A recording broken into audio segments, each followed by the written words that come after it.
All right. So bringing this meeting to order, thank you everybody for showing up. This is great. I believe we have everybody, right? So I will start out with the emergency meeting, Zoom only meeting. I don't think you need that for a committee meeting like that. It's a 10 o'clock meeting. Yeah. All right. So we're in the COVID emergency and we're having a Zoom meeting. So there it is, open to the public. We did post it.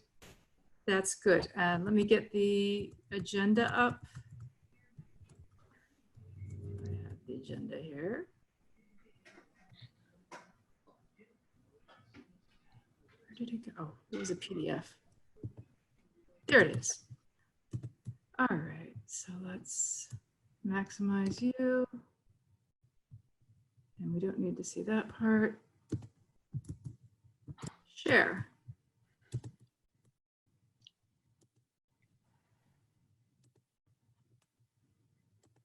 Okay, please let me know when you can see my screen. Yes, Yeah. I can see it. All right, so the first order of business is we were talking about cutting the current energy costs. And Maria, I think you were gonna take a look and see what we're spending for electricity. Yes. So I was able to gather both usages, the usage in kilowatts and the usage cost per building. It was it was a long process because, as you know, we have 48 electric accounts in the district. 43 of them are with Unitil, 2 are with New Hampshire Electric Co-op, and 3 are with Eversource. So I contact all of them. They all send me all the data, and I gather it. And if I can share my screen, I can show you the results. So if you can give me permission to share. Okay, I'll stop sharing and I don't know. So make sure that you're able to share. Make co-host. I'll just make you the co-host. How's that? Perfect. So tell me if you can see my screen. Yes. I like pictures. So here I have the electric usage in kilowatts, and here I have the electric usage cost. So like I said, it's per building. As you can see, I did two different reports. I did one with fiscal 17, 18, and 19, and I have another one that has 20. But as we have discussed, 20 is an offset year, so I can show it to you. It's gonna show it going down because we weren't there. Mm-hmm. I can show it to you after if you're interested, but like I said, I did this one just with the 3 years. As you can see, it's pretty flat. The consumption is pretty flat. 18 was a colder winter, the colder winter of the 3 of them. So the slight increase that you see here is probably due to that. We had a colder winter in 18. And as we know, we use electricity for the pumps that pump the water for the heaters. So that's what the increase in 18 is. So I have it here in a graph, which is here for the visual. And I also have here, I put the data in a table so you can see what the actual figures are. So we have a total consumption is about $515,000 a year. That's the average. We have an increase in 18, like I mentioned, it was due to a colder winter. And then we have a 3% decrease in 2019. So the monthly average is about $43,000 for all the buildings in the district. Same thing with the electric usage. We have, last year we had a total of 3.7 million kilowatts for the entire district. Again, we have a reduction of 2% in 2019 due to a mild winter. And it's a monthly average of $313,000 kilowatts for the district. And then down here, I have a cost per kilowatt. So for each of the buildings, so again, the total average for the kilowatt price is 14 cents. Wow, why is the SAU so much cheaper than, say, Sandown Central? Is it a different electric company? Yes, it is. We use Unitil at the SAU, and actually with Unitil, we also have a rate. Every 4 years, we negotiate with Constellation Energy. So we negotiate the rates with them. So which ones are Constellation Energy? We have them in pretty much in all of them. The only ones that we don't have Constellation is for Central, Sundown Central. And that's the most expensive one we have. Mm-hmm. Okay. Why is the high school higher than the SAU? Those are physically only about a couple 100 feet apart. Yeah, I don't have the answer for that. I can definitely ask I can ask Unitil to give me the Explanation. of the rate negotiation. As I understand, is just a negotiation. We negotiate the rates, and it's kind of a pre-buy the rate for the kilowatt. And so it's the business office that's doing the negotiation?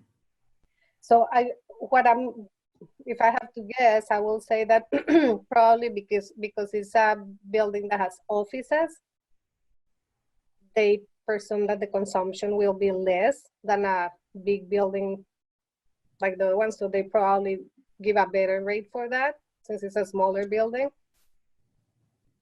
That will be my guess, but again, I can definitely confirm with Unitil. I can get in the phone with them again and just ask them why is the rate difference in that building. Appreciate the effort that you've put into getting all this. Will you be able to, oh, somebody's in the chat. So Ned must have joined us. I also did this one where I have average. So I have a monthly average. I have a 3-year average and a 4-year average that again includes 2020, which I know is off, but I just wanted to add it just for a point of reference. Obviously, it's a lot lower because we have that off year. So here are all the years. The 3-year average, which is from 2017 to 2019.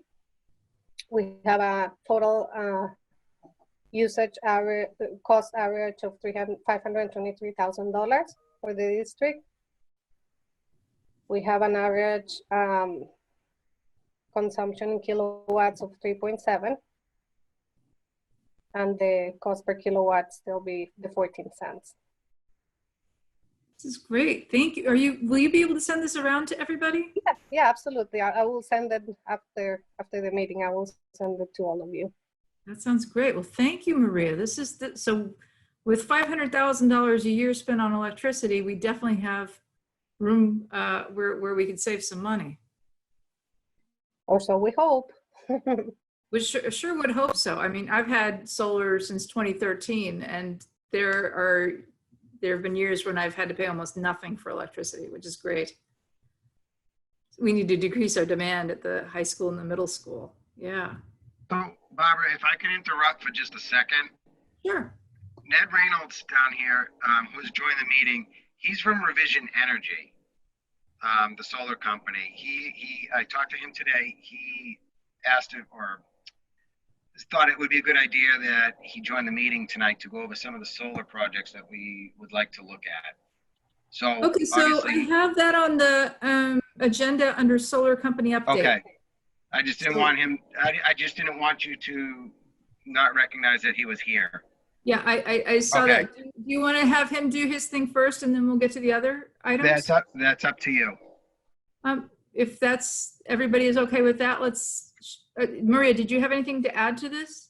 No, that's pretty much what Yeah. what I compiled, all the information that I compiled. Yeah, so that's a huge amount of money. I may for just a second. I just saw Kim's, we need to decrease the demand of the high school, middle school. I'm hoping, Kim, that with the new LED lighting going in, whoops, I just lost that screen. with the new LED lighting. That's going to help reduce the demand. I know those are the lights that are on more than any other light Yeah, and we get charged for the in the outdoor building, lights which was too, the right? hallways, cafeteria, the exterior, yeah, and the exterior lighting. So I'm hoping, know. fingers crossed, we're going to see some kind of a decrease in that, you know. Yeah, Gary, I was just kind of joking around. Oh, I mean, it's kind of I'm tough. sorry. I should That's feel a what I little was hot saying. there. Put a smiley face, Kim, after it. Thank you. Sorry, Kim. If you get used to me when I'm not in these like big public meetings, joke around. Yeah, you know what? I think everything's so serious until I see somebody smiling and I'm sorry. It's okay. Well, this is why we're on Zoom. I just thought you were serious about that. Okay. Yeah. All right. All right, so did you want to talk about who you've reached out to and say a little bit about revision and well, Steve or Gary who? Yeah, talked- Steve, I've put Steve on that task, so I'll let him talk to you about that. All right, so if Steve, if you could just say who you've reached out to, and then we'll let Mr. Reynolds do his thing. So Ned Reynolds is the representative from Revision Energy that I got in touch with. He is, please correct me if I'm wrong, the design engineer, Ned? No, Or you know what? I'll let you introduce yourself. Yeah. Okay.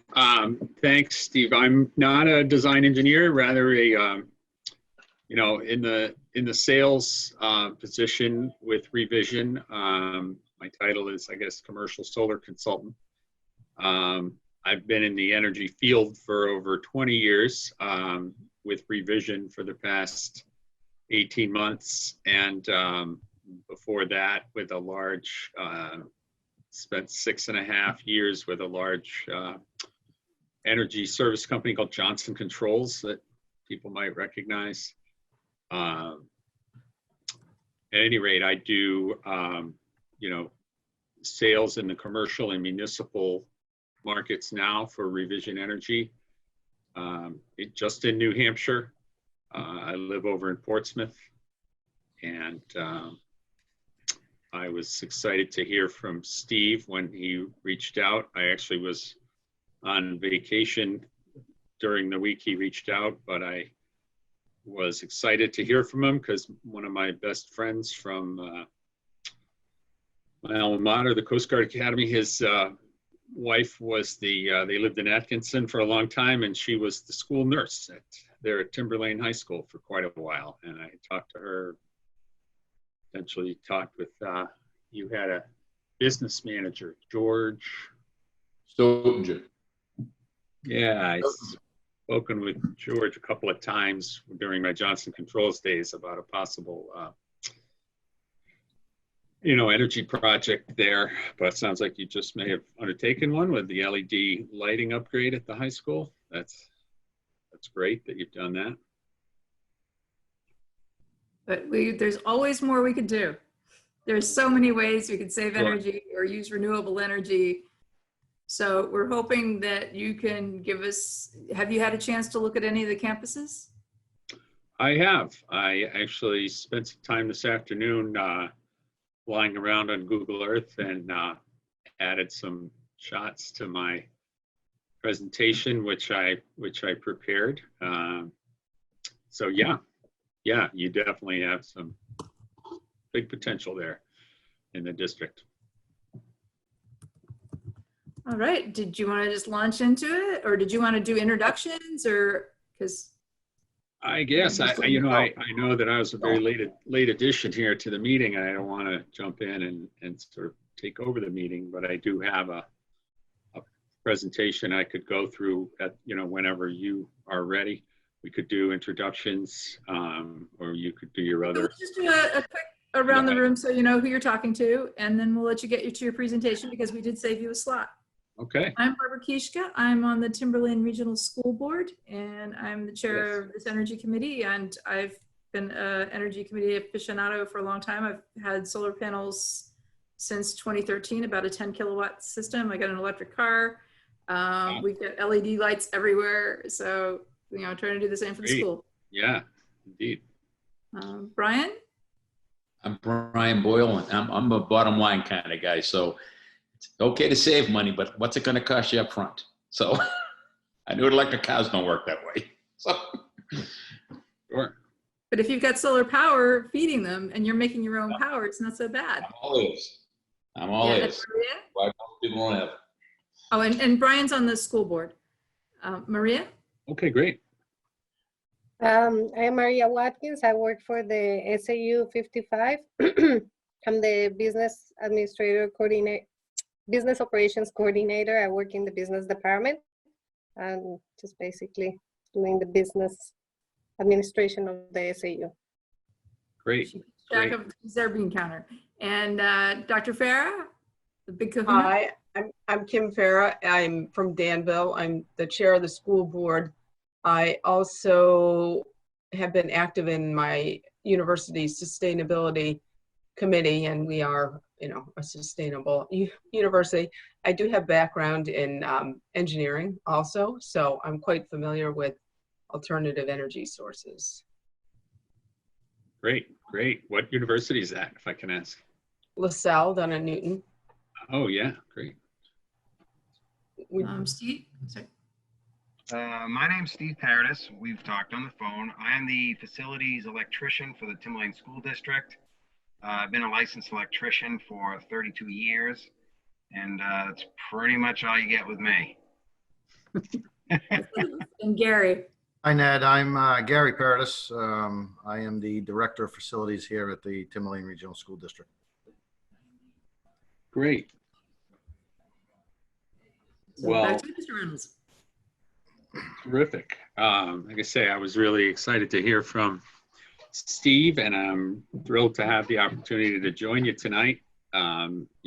Especially with 3 board members involved and the facilities director. It sounds like all the right people to, to have this discussion and get really focused on how Timberlane School District could benefit from solar.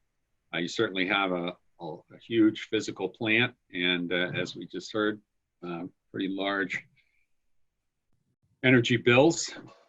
As Brian noted, of course, with solar energy, there's investment required up front, but the investment is in equipment that then lasts 40 years and collects free energy. So there is a pretty substantial payoff, a really strong argument for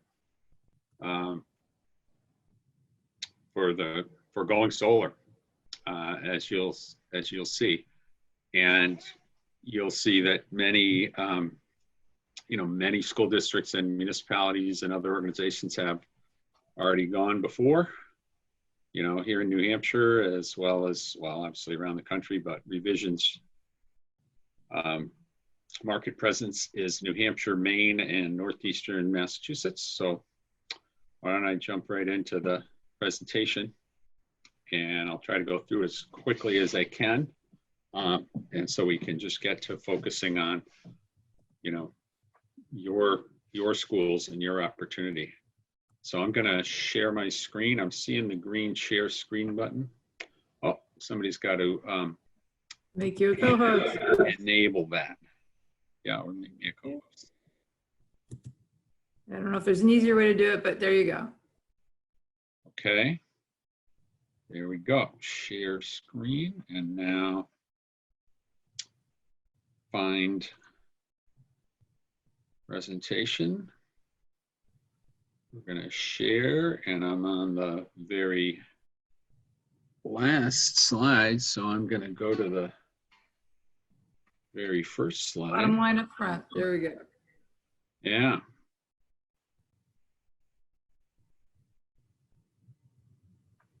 Trying to just hit the magic button and get to, there we go. So let me, Oh, wow. I got 2 monitors going. Look at that. I've already got your solar array designed. No, actually that's might look a little bit like one of your buildings, but that's actually Mount Ararat High School up in Topsham, Maine. That's under construction. But I wanted to find a building that would look a little bit like a large building like Timberlane High School. anyway, just I want to say a little bit about Revision Energy up front. We are a 17-year-old company, mission-driven company. Our mission is to, as you see it there, lead the transition of Northern New England to a clean energy economy. We were founded way back in 2003 by literally a couple of guys in a garage up in Liberty, Maine, sort of inland mid-coast Maine. And they had enough success doing primarily residential solar that in 2008, they were able to merge with another company down in Portland and expand. And I think that's when the name Revision Energy was born. Had more success over the next several years and able to expand into New Hampshire in the offices in Brentwood in 2011.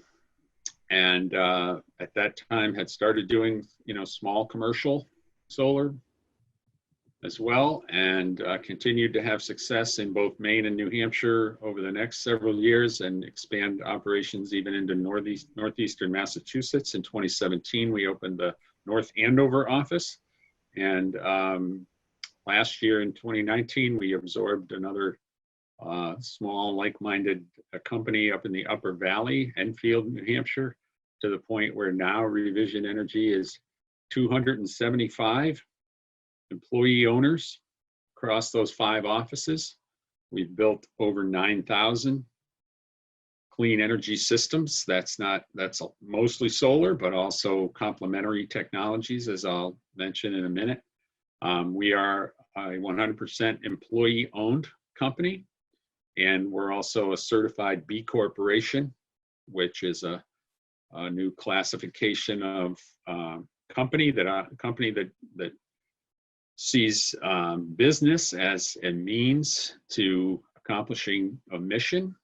We're driven by the triple bottom line, not just profits, but also people and planet. And profits are the means by which we accomplish our mission and take care of our employees and our customers and our communities, as well as the planet that we all share. So in the municipal realm, we've installed in our history over 150 megawatts of solar, and we've done plenty of work in the municipal realm. That number seems actually pretty small to me. New Hampshire and Maine municipal projects.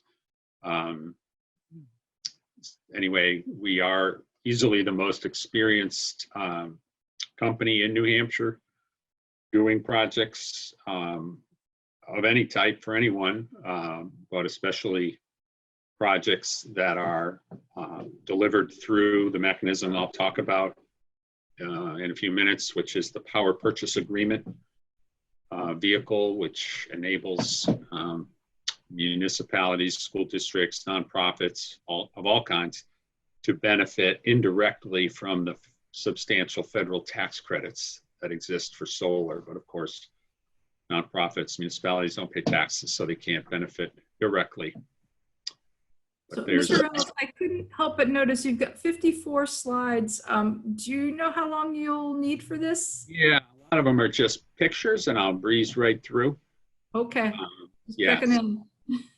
Thanks. Yeah.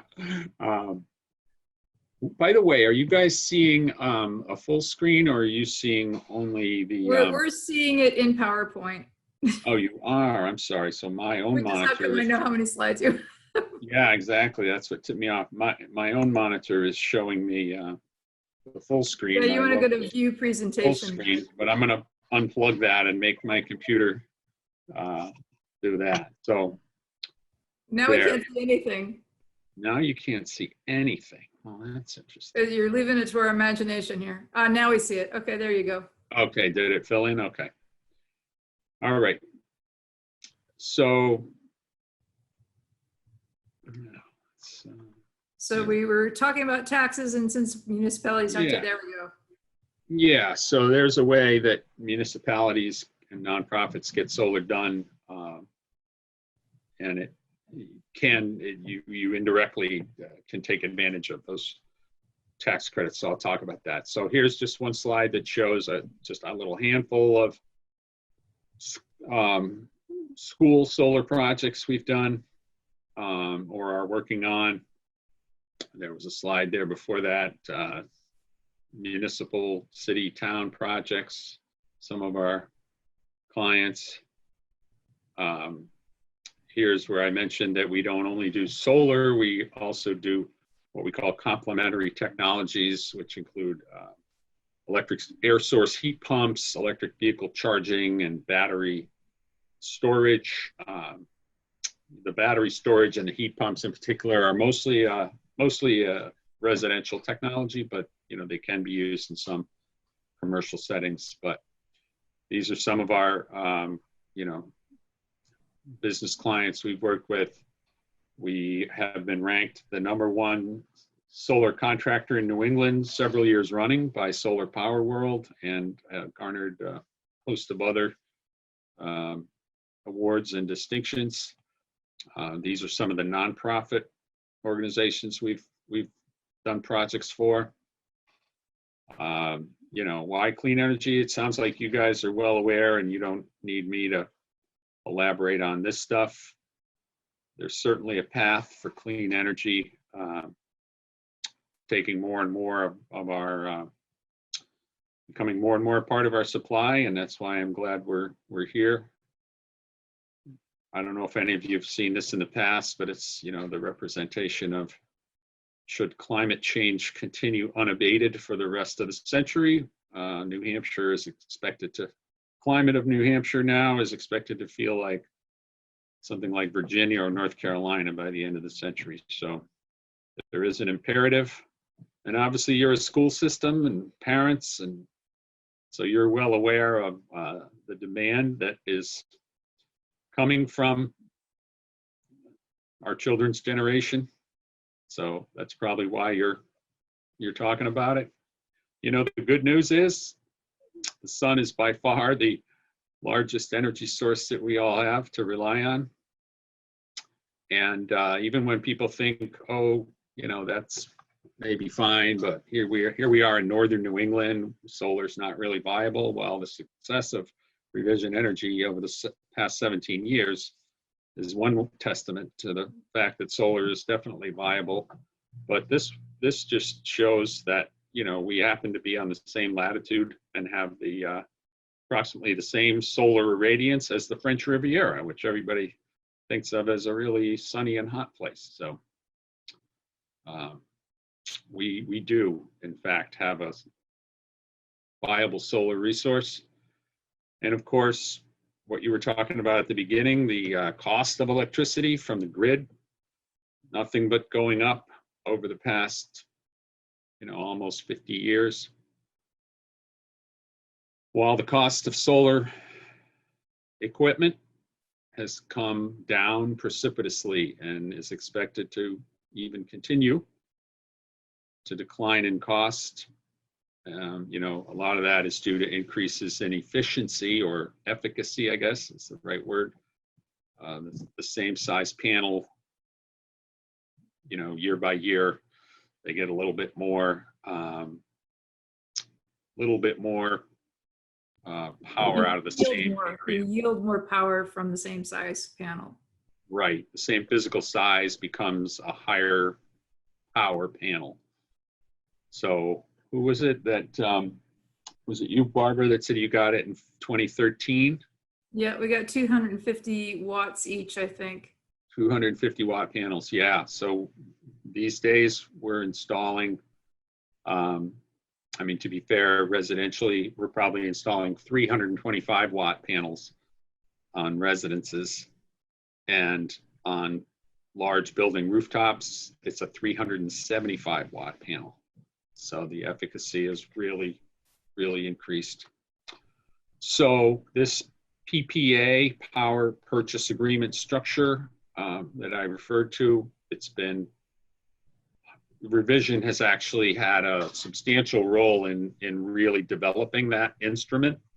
It's been a significant part of our growth because it aligns with our mission, which is to, deliver solar to as many people and as many organizations as we can. And so you can see on this list, you know, there's some pretty big numbers there, and large installations, and there's some pretty tiny installations, like an 18 kilowatt at the Crossroads homeless shelter here in Portsmouth, 12 kilowatts at a nonprofit in Durham called, you know, Friends Forever.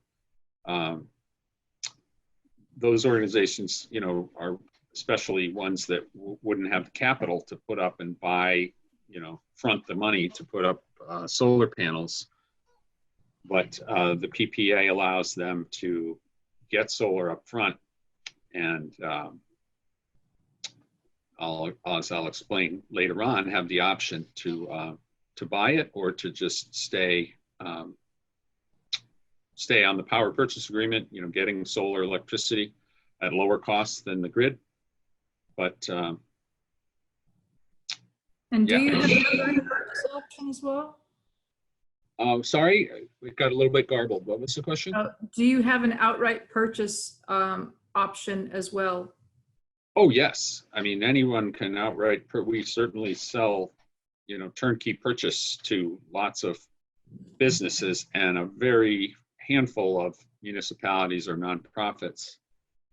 But most often it makes sense for the nonprofit to use the PPA instrument. Okay. Because here's finally the slide that talks about, you know, exactly what it is, what I've been saying. The major explainer there in the middle, it's a three-party arrangement. The host, where the solar arrays go, Revision that designs and builds the arrays, and a third-party investor who puts up the capital and sells the electricity to the host. And there is a buyout option starting in year 6. The 5-year period, the reason it's year 6 is because 5 years is the required holding period under the IRS rules for the investor to take advantage of and you know, keep the benefit of the tax credits. So that's the 5-year period. And then there's the option for the host, but not the obligation, to buy the arrays in year 6. Or, as it says, the host can always stay on the power purchase agreement for the full term. However, as this graph illustrates, by far the largest financial benefit, the largest long-term savings under a solar PPA project is realized by the host exercising the buyout option in year 6. So this is just, as it says, an example and an illustrative portrayal of the benefit. And you can see your question about the turnkey purchase. Yes, we certainly, we will always, you know, happily sell a solar project for cash. But in the case of a nonprofit, you're really never able to beat the PPA option in terms of cash. I mean, it can depend on scale and it can depend on borrowing costs. So obviously, as a large school district, you probably have pretty low borrowing costs. You know, but we get that question all the time, and we look at it. So it's usually either, you know, it can get pretty close to being exactly the same turnkey, you know, if you want to bond it for 20 years and purchase it, or do the PPA. But I've never seen it be, I've never seen the turnkey be better than the PPA. Okay, so on this, it says 25 years and 40 years. my understanding is the solar system is good for about 25 years. I'm interested, how did you get to 40? Actually, the solar system is expected to last 40 years. The panels themselves have a 25-year production warranty, and the 40-year life of the system does include a planned replacement of the inverters at 20 years. So that's the little dip in the yellow and dark blue lines that you see at 20 years. There's a Plateau. significant, but not in any way enormous cost of replacing the inverters at 20 years. But And do the the panels get panels, replaced? what's that? When No. would the panels be replaced? They wouldn't. They would last 40 years. Hmm.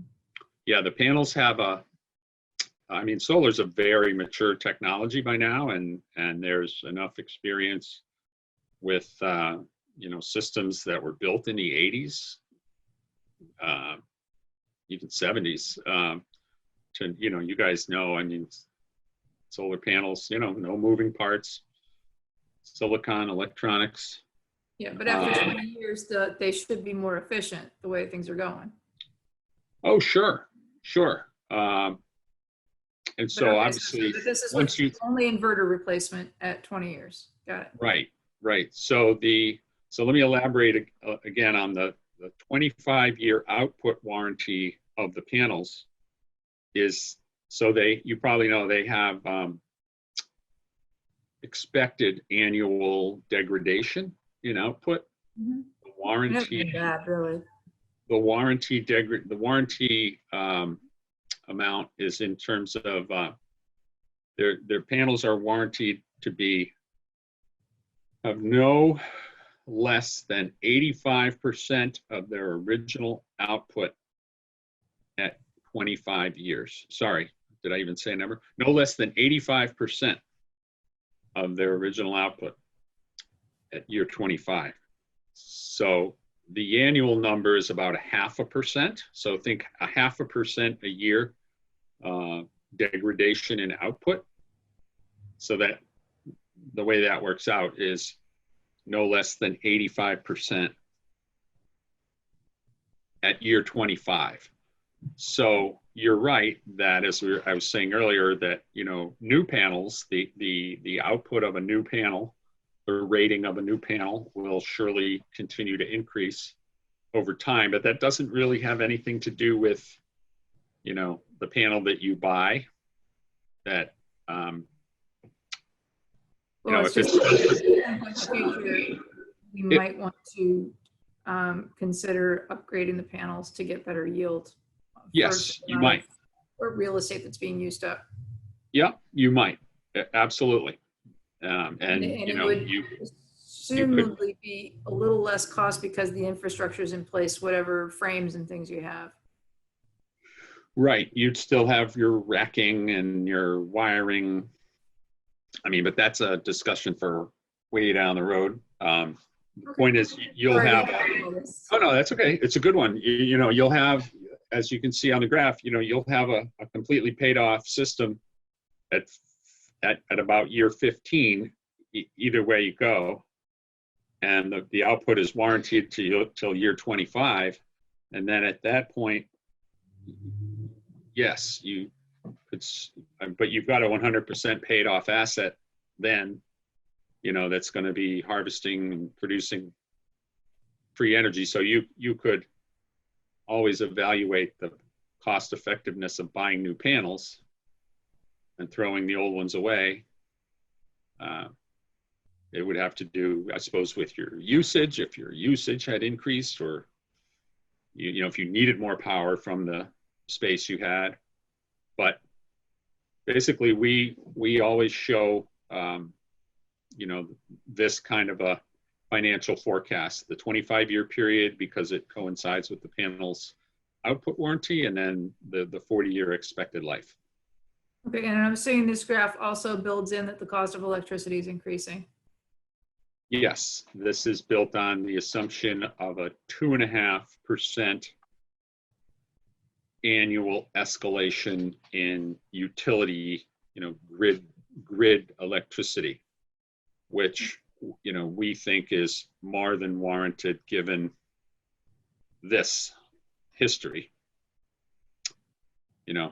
and certainly like right now this year, we're in the process of selling projects and talking about these things, and people are saying, well, gee, grid electricity rates have actually decreased a little bit. And we're saying, yes, they have in the last year or so. That's absolutely right. We were talking to some towns last year and school districts last year that didn't do projects. And now this year, the rates have actually decreased just a little bit. And so we're in a little bit of a slump. But as the graph shows, the energy prices are just like the stock market in the sense that they do experience periods of up and down. What's that? I didn't mean to sidetrack you. We can keep going. Okay. All right. So we'll keep going here on the PPA. So this is the illustration. Again, here's a little bit more sort of formalized, description of the structure, the three parties, the PPA. And I just want to emphasize that, Revision has really perfected this model, this vehicle, over all the years we've been doing it, and we have a stable of investors, an investor pool that we use, that we go to bring capital to projects. So that's not something that a customer has to worry about. So here is where I had just gone on Google Earth and taken a look at all your buildings, and obviously you have some huge footprints.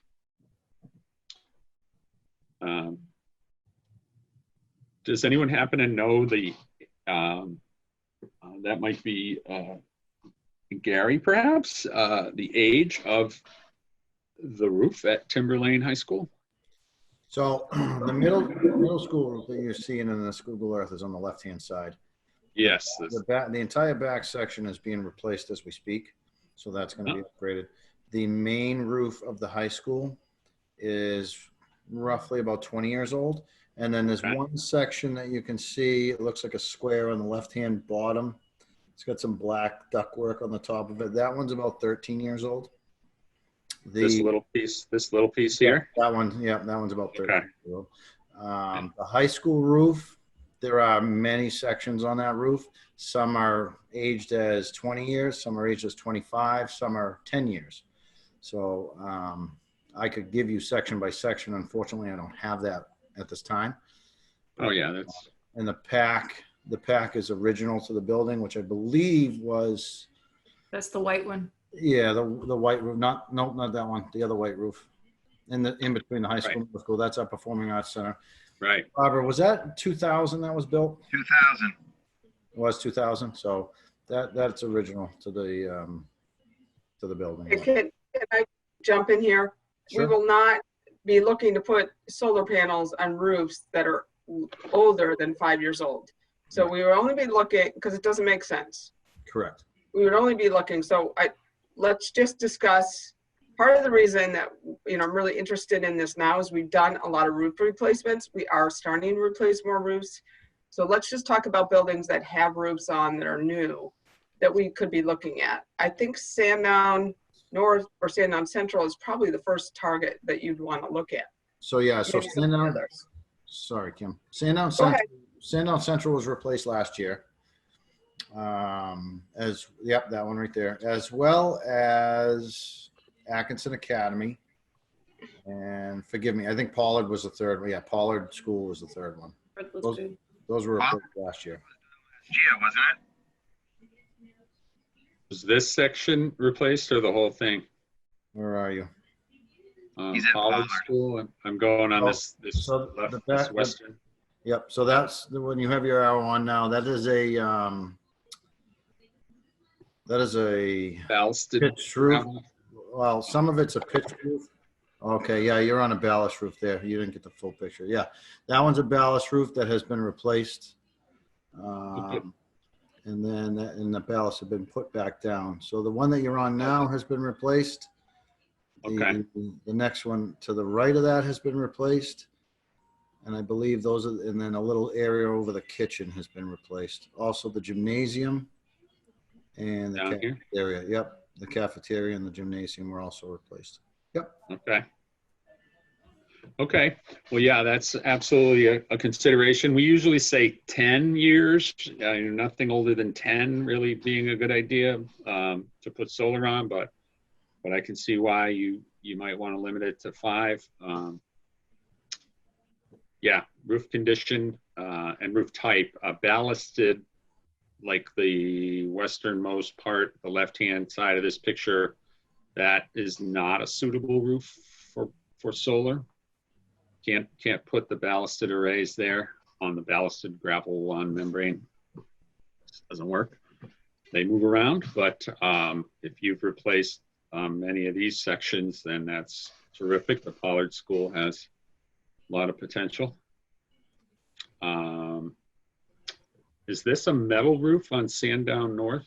No, those are That's a pitched roof. and those are pitched. That's got a pitch to it, and there's a Yeah. Oh yeah, we do Regular tons of roof. pitched. regular roof shingles. Okay, well, we do tons of that. I mean, And but again, you one's also want to, that one is also original to the building. so probably too old then. Yeah. So Sandown Central would probably be the. All right. Yep. So Sandown Yeah, Central. I thought I saw on a video on your website, the part of the video actually shows the roof in mid replacement because there's railing and stuff up there. Yep. So I thought so. So that's great. And you got your SAU 55 office, which has Mhm. it's kind of like a big house. We could certainly do that, but clearly, your big energy use is obviously high school, middle school. That's half of all energy use from what I saw early on from the numbers that. I'm sorry, I forgot her name. Who was Maria. showing? Maria was showing half the energy usage is at the high school and middle school. But certainly Atkinson Academy is a big facility. I mean, they're all not small. So again, I've talked about, lots of people have done it. We're actually working, the upper left, we're working with Oyster River School District right now over here on the seacoast in Durham. They're building a brand new middle school, and we're in, under contract with them to work with the architect and design, solar into it so that they want the school to be net zero. These are just other municipals. We've done a bunch of work with Dartmouth, City of Keene, and this is kind of our crown jewel. This was also a new construction project. Again, Seacoast here in Dover. This is certainly the largest school rooftop array in the state, and one of the largest rooftop arrays in the state. It'll be eclipsed by a commercial project that we're doing over in Londonderry, but that one was unveiled, ribbon cutting was last year. And we've done a bunch recently for Nashua. And we love to do this kind of stuff.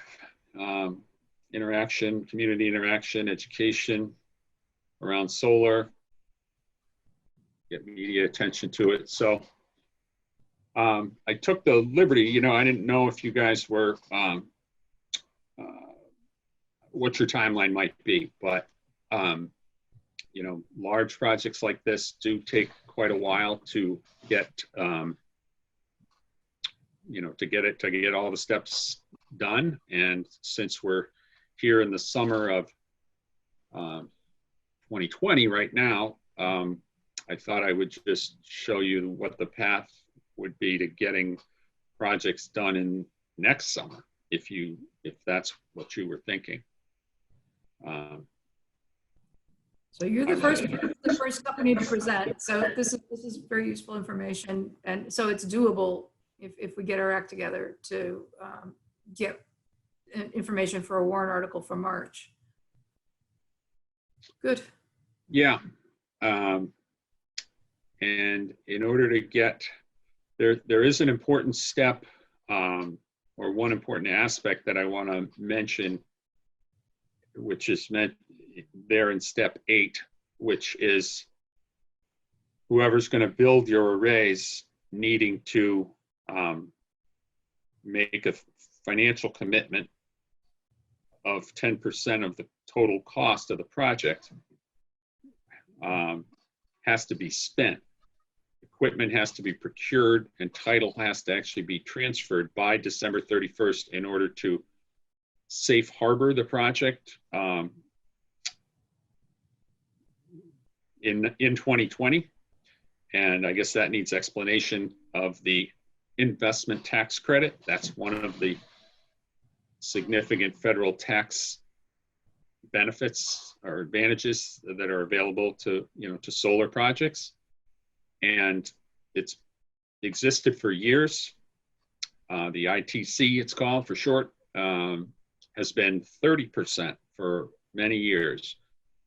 Several years ago, Congress passed a sunset provision. So it's declining year by year. And for projects built this year or safe harbored this year, it's 26%.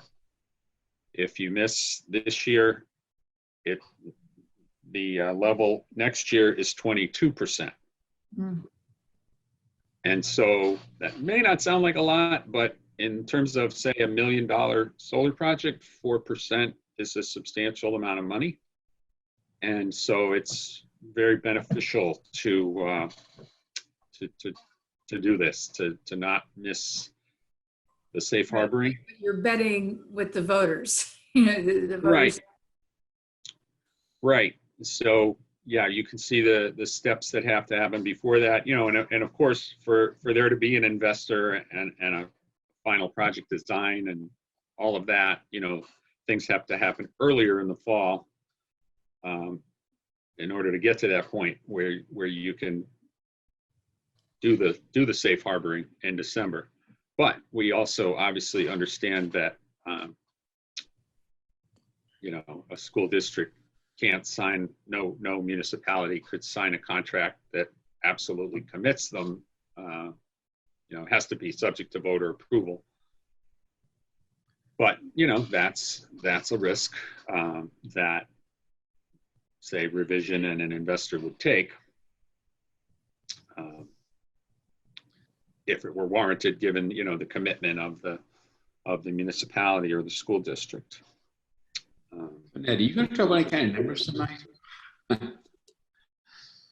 Sorry, again, that was a little bit jumbled up. I'm looking for numbers. I've heard a lot of nice presentation, but the only number I know, it looks like we have an electric bill of over $500,000 last year or this year. So yeah, what are we looking to do? How much does it cost roughly, and what kind of savings are there? Well, I mean, all I've done in preparation for this conversation was, the Google Earth flyover. So I don't even have any utility information or cost information. The only thing I can point you back to as an idea would be this graph I showed earlier. I understand. So, but do you have an idea of how many kilowatt hours we could get off of like the Pollard roof or the Sandown Central roof? Just roughly, ballpark? No, I don't. I can't do that kind of numbers, just off the top of my head. But I can roughly say, so remember that the Dover High School, the picture you saw, a very large high school, that had 917 kilowatts of solar on it.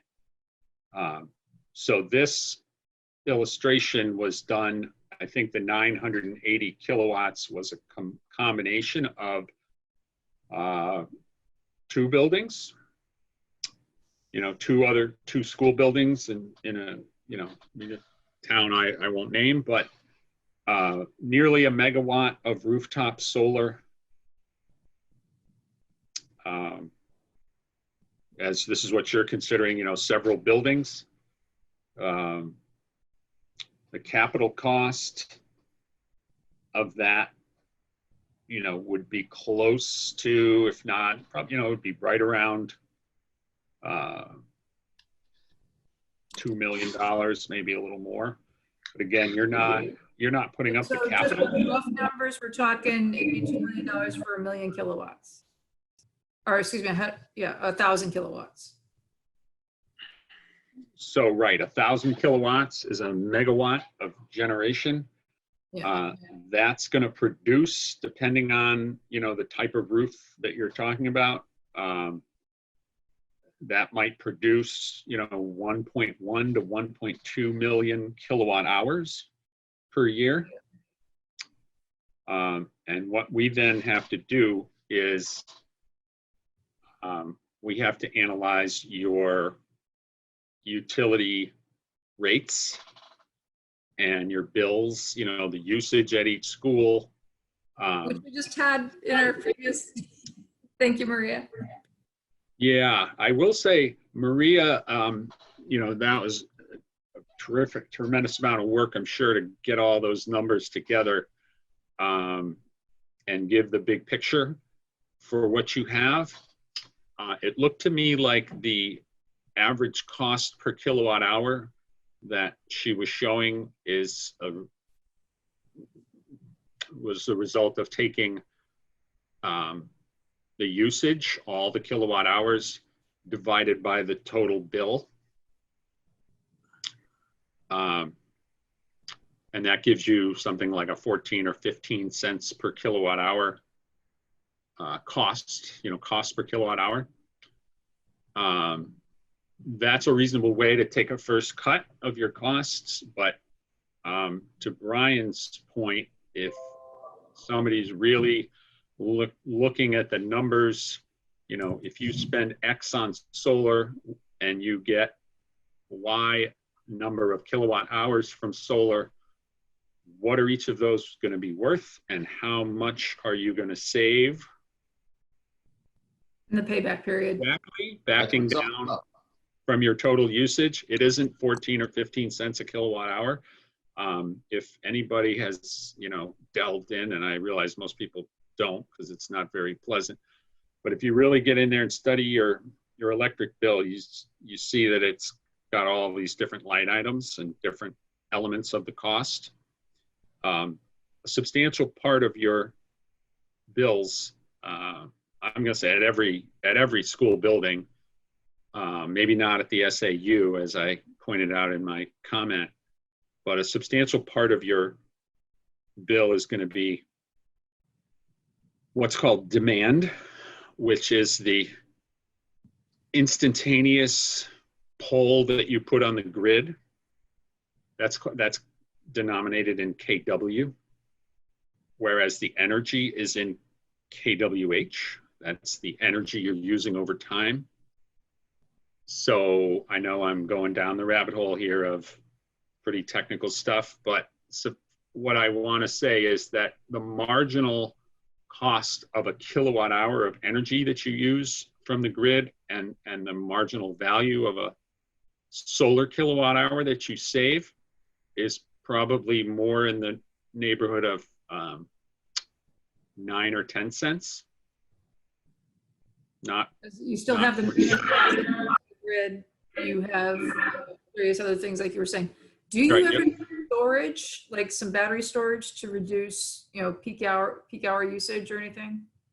Well, we get that question a lot too, and we do, as I mentioned, we do a lot of batteries. We do a ton of Tesla battery installations in the residential realm.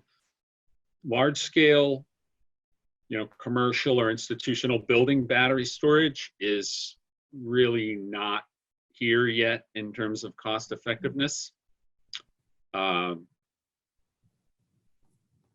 of that is the technology, and part of that is the regulatory structure and you know, the the cost reward you would get for storing your energy, and then, as you said, reducing your demand, using it. Okay, so it's just not. It's basically not feasible yet. We've taken a close look at it in response to, I believe there was an RFP from the city of Keene wastewater treatment plant that really wanted to dig deep into that, because as you can imagine, a wastewater treatment plant has significant demand. They're pulling from the grid in high amounts instantaneously when those pumps kick on and everything. And we looked in deep into it, and believe me, we track that, and we're itching for the day that large scale storage is cost effective, because it'll be a great leap in the cost effectiveness of solar, but it isn't there yet. Okay, good to know. Thank Yeah. you for being honest about that. Good. Yeah. So what I know I'm taking a long time here, but the bottom, Brian's pointed, what can we do and what are we going to save? Well, the power purchase agreement vehicle is a way that you get solar, immediately without any capital outlay. And you experience relatively modest savings in the short term by doing that. And as these numbers here, something like, $8,000 a year over the first 5 years. That's not a lot of savings. But remember that you didn't put out any capital to do that, to get that. Then you have the opportunity to make the investment in year 6, and the discount from the initial capital cost of the solar equipment is usually 40%. So the buyout price is usually 60% of the original capital cost. So the investor has recovered their money. You've had modest savings for 5 years. Now you get the opportunity to make that investment.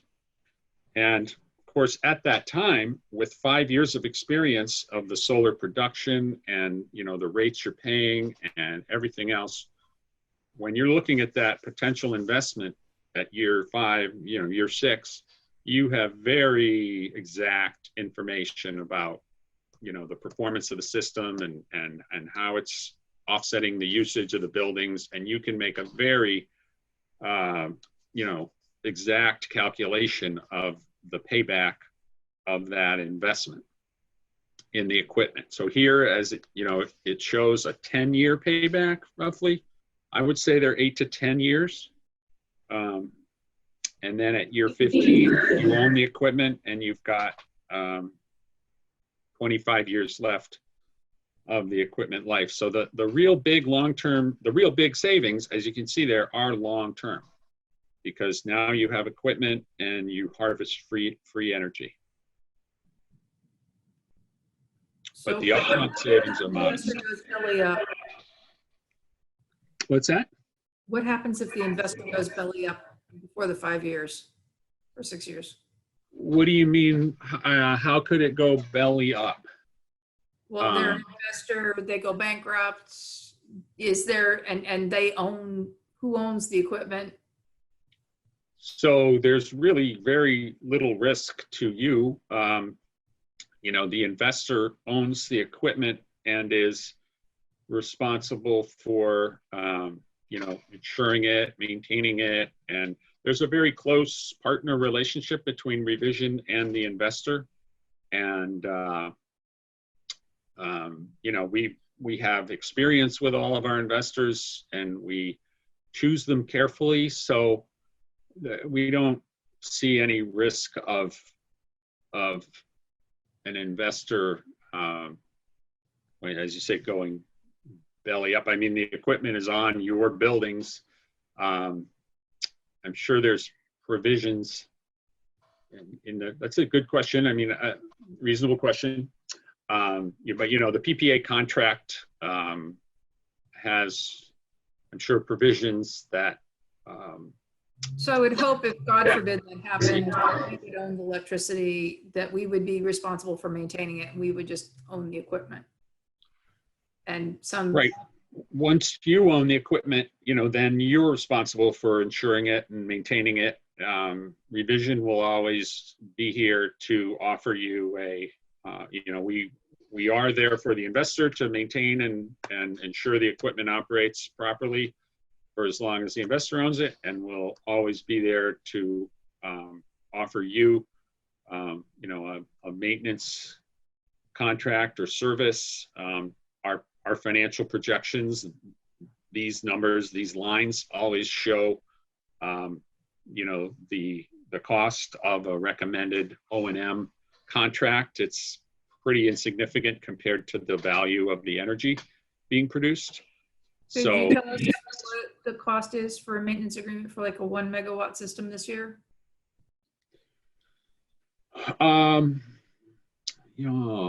can I, off the top of my head? I don't want to give you a number off the top of my head, but I can send you that by email. I could look at the Dover High School contract and send you that number. Right, so Okay, that's what I want to do, $1. rather than just give you a number, and then I'll have that. Sure. Other It's people have questions? it's a pretty small fraction of the cost of the energy, of the value. I'll say that.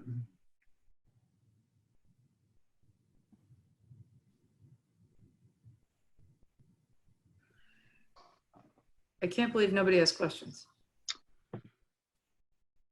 Well, it's very preliminary from what I can see. Yeah. Very Yeah, preliminary. I would say my questions were the same as Brian. What are the numbers? What are we looking here? What is the return on investment?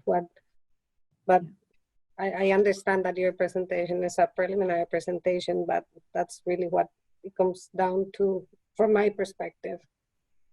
Yeah, so we haven't sent out an RFP. They haven't had a chance to size a system based on which buildings would be eligible and that sort of thing. So They haven't even determined if it's even feasible to send out an RFP.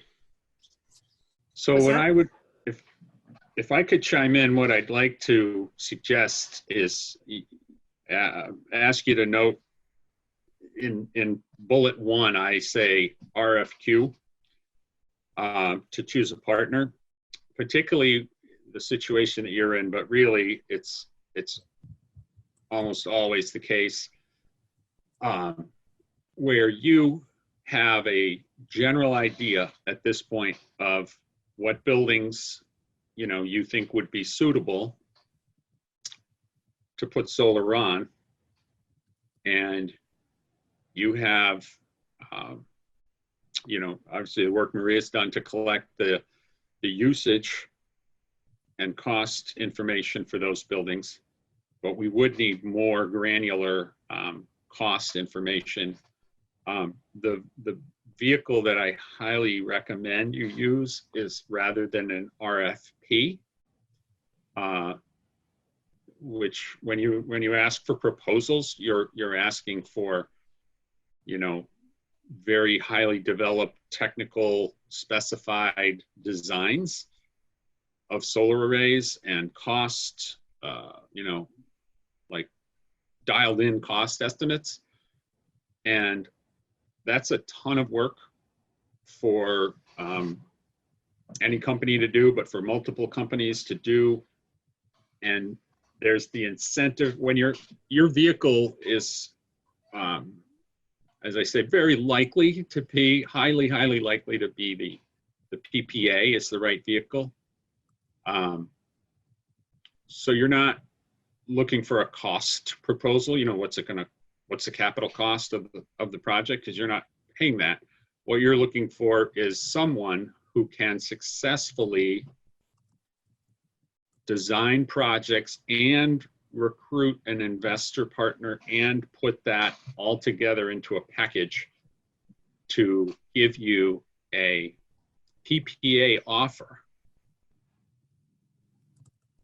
that you can have some confidence in signing a contingent contract and then, putting on the town meeting warrant and recommending to voters that they authorize you to do it. So just remind me, PPA is power purchase agreement? Power purchase agreement. This is the vehicle where you don't put out any capital. So it's not a taxpayer burden. It's not an ask of authorize you to issue a bond. You want the voters to authorize you to enter into this PPA vehicle, to bring solar to the district with someone else's money. And only if, the school district is not committed until after the town meeting vote, and there's still a PPA contract on the table that offers you a rate, an electric rate. That's the number. That's the only number that you really, care about. That rate has to be a rate that's going to save you money on electricity. And again, it's not going to save you a lot of money over the first 5 years because you're not putting out anything, but it's going to enable this three-party agreement to come together, someone else to put up their money, put the arrays on your building, you're the customer of the electricity, and then you have the option to buy it out in 5 years. Now, obviously you care about what the capital cost is because you want to make sure that in 5 years that's going to be a good investment, but that'll all be part of what the discussion is with the partner you choose. So the reason I'm recommending RFQ over RFP is because it really does have to be sort of a development partnership between a company that you trust based on their track record and their, reputation and the recommendations that you get when you go call other municipalities and school districts, to then work with someone over this time frame of September to December, to do these steps. And you're not going to get that, you're not going to get an instant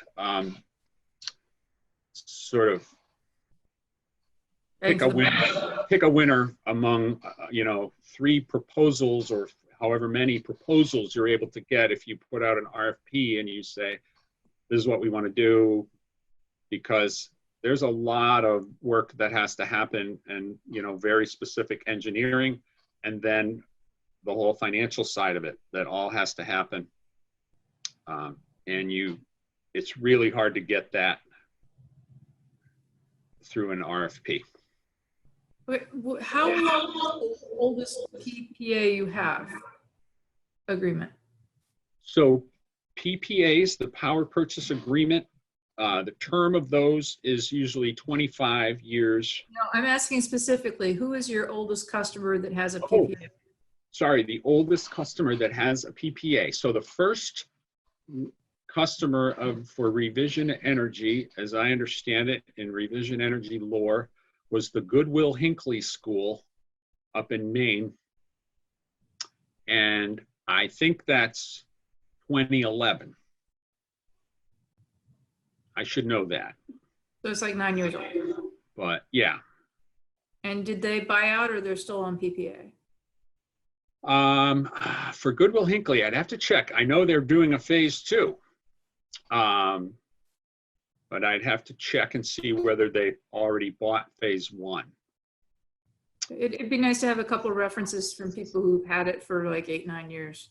Yeah, okay. PPAs that have been bought. That's a good question, and I've gotten it mid last year, and I remember the answer being something like there were 7 or 8 customers that had gotten to the point of exercising the buyout. So I can find out who those are and follow up with you in the same way with the O&M cost. Do we have any other questions? If not, then thank you very much, Mr. Reynolds, for coming in and providing this information. I assume you're going to send us the PowerPoints. Certainly can. All right. Thank you. Thank you for having me. You're very welcome. Appreciate all the information. Okay. All right, I will just sign off. I will unshare Okay, and I'll share mine. and I will say good night. Good night. Thank you, Mr. Reynolds. Thank you, Mr. Reynolds. You're welcome. Okay, so it's getting back. So it's already gotten to be kind of a long meeting. Do we have an energy audit update? So with the energy audit, I contacted Unitil. Right now, due to the COVID-19, Unitil is not allowing their employees or anyone associated with Unitil into any of the buildings. So he was going to check with a third. It doesn't look like it. Maybe once the school is actually, if it opens up, he was trying to contact a third party and see if they would be allowed to through Unitil, but he hasn't gotten back to me yet. So we're still waiting on that. Okay, so hopefully we'll have another update at the next meeting. Thank you very much for following up. Appreciate it. One other thing, I know we touched on it last time we met about the energy savings for the lights that we've already installed. Yeah. I know Kim was mentioning we could do month to month from last year, and that has been a little bit screwed up. I do have projected savings by what we removed and what we put in through Unitil calculations. Okay. So for the high school, you're looking at 6.3 kilowatts saved just on the lighting that we've already replaced. The Performing Arts Center is 0.61 kilowatts. The middle school is 7.8 And is this per month or per year? per year. Atkinson Academy was 1.3. The Pollard Elementary was 1.4 and Danville was 1.9. The elementary schools were a little bit less because we have only done outside lighting at this point. The high school and the middle school are a little bit more because we have done a substantial amount of the lighting in the hallways. And that's why those are a little bit more. So those are the projected cost savings or estimated cost savings for those buildings for what we have already done for LED conversion. Okay, and what are the next steps for the LED? I know we were thinking about doing the classrooms. That is up to Maria and Gary and whoever is in charge of basically telling me go ahead and do them. Okay, but you'll be doing the approval. Kim, what's the name of the approval process? Well, before, Kim, let me just, The bidding process. Yeah. Bidding process, that's it. yeah. So what we're doing right now, Barbara, is we're looking to see where we have the most energy usage. The most energy usage is our hallways, our cafeterias, the The classroom. exterior lighting. Yeah, exterior lighting, which has all been done. But the problem I see is the classrooms are only on from 6 in the morning till 2:30, and they all 90% of them are on motion sensors. So if you're not occupancy sensors, if they're not occupied, they're off anyway. So my focus has been on hallways, gymnasiums, cafeteria, library, because at night when the custodians are there, hallway lights are on while they're cleaning classrooms, things like that. So that's kind of been my focus. I haven't really looked into classrooms yet. Okay. I mean, I can definitely do that if that's the focus you want to be on, but I'm trying to. Well, no. So what area do you think needs it next? So what I'm trying to do is go down every school in the district and get the hallways done at the very least, and then move into cafeterias or libraries or things like that. Okay. Sounds like a good plan to me. Any other comments on the LED conversion projects? Well, Steve, you gave us the kilowatts that are saved, and we know the price per kilowatt hour, so we should be able to figure out what our actual dollar savings are. Yes. And I can give those numbers to Maria. She can calculate the actual savings if that's all right with you, Maria. I don't have all the numbers in front of me right now, but I can certainly work that up and figure out how much we're saving per building. Right. Well, in Maria's presentation, she gave, we know the rates. It's in one of her slides. Yeah. So. Yeah, we have the rate per kilowatt. Right. Well, So per kilowatt hour. I don't know if it's the same if we're talking. I have the kilowatt hours also. Okay, yeah, I can grab that from Steve and I can definitely calculate that pretty easily. Yeah, and then we'll have the payback period for what we invested in them, which is great. Yes, and I'm still waiting for Tim Nunes from Unitil to get back in touch with me about rebates. As far as I know, he has everything that he needed from me, but I'm waiting to hear back. And he does take a little bit of time because he's working from home. So as soon as I get that update, I can let you know. Okay. One other thing, I do want you to know that I got in touch, or I did contact other solar companies. Vivint Solar said no, it's too big of a job for them. Boston Solar said no. Sunrun only does residential, and Solar Endeavors never responded. Did you So- try Affinity? So Do they Affinity do? and then Harmony Energy also seemed interested. I didn't know Affinity. Now, Affinity is the lighting company in Dover, correct? Yep. I didn't know that I went on their website. It never mentions that they do solar energy. Did you know Oh, that? right. I was thinking, They're yeah. only the LED lighting. Yeah, but Harmony definitely does solar. They did my solar. And Okay, they're out of it. I'll contact them and see if they do commercial or Mhm. this size of a job. Yeah, I think my husband mentioned that they seemed interested. Okay. Okay. Yeah, so definitely we want to try and have more than one company to choose from. Oh, yes. I just wanted you to know that I did not try only one company. I tried 5 companies, and he's the only one that responded.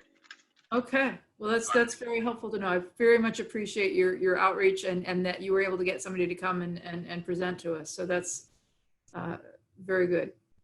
Do we want to discuss next steps now or wait till the next meeting? Board? next steps on what? Well, do we want to start thinking about doing an RFQ or do we want to gather more information? What information do we need? I think we should decide what schools you might want. We got to talk to Steve to see if it's actually feasible for the, locations of these to hit the panels and things like that. Because every school has multiple panels throughout the complex. So that's something. Maybe I don't know, Steve. Should we invite somebody in to just give us an overview and look to see what their ideas would be? Solar? Either Ned or somebody that I don't know if that's the one that works for Northeast Electric you were talking about. No, he never got back to me either. Okay. And I did find out Northeast, they're just a salesman. Oh, okay. They're not an installation company, so I didn't pursue it. All right, thank you.